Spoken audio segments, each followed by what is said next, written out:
Le contrôle des capitaux sert à protéger les banques d'une vague de retrait massif qui pourrait provoquer leur faillite. Il est aussi là pour éviter la fuite de capitaux hors d'un pays. Il faut savoir que depuis 2010, 80 milliards d'euros auraient quitté la Grèce.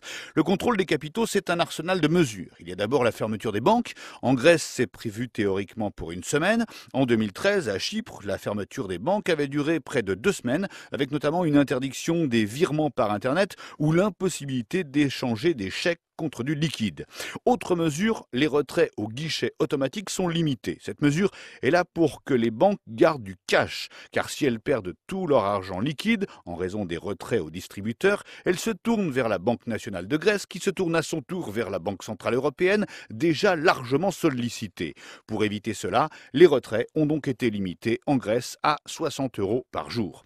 Pour éviter la fuite des capitaux hors de Grèce, il y a d'autres mesures. Les paiements, les virements et les transferts de capitaux à l'étranger sont interdits dans le cadre du contrôle des capitaux.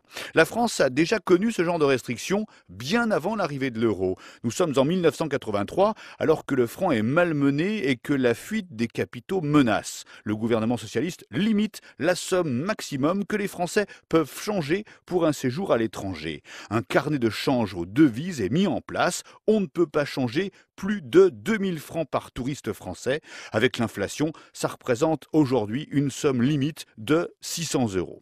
Le contrôle des changes touche aussi les entreprises. Elles sont alors limitées dans leur capacité à importer des biens et des services en les payant dans une devise qui n'est pas celle du pays. Après, le contrôle des capitaux, ça peut marcher dans l'autre sens pour éviter l'afflux de capitaux étrangers dans votre pays. C'est ce qui est arrivé au Brésil en 2010. Ce pays émergent en plein boom attirait en masse des investisseurs avides de bons placements. Tout cela faisait monter la monnaie brésilienne et menaçait de créer une bulle financière, ce qui devenait intenable pour la population locale. Alors le Brésil a instauré une taxe pour décourager ces afflux de capitaux trop envahissants.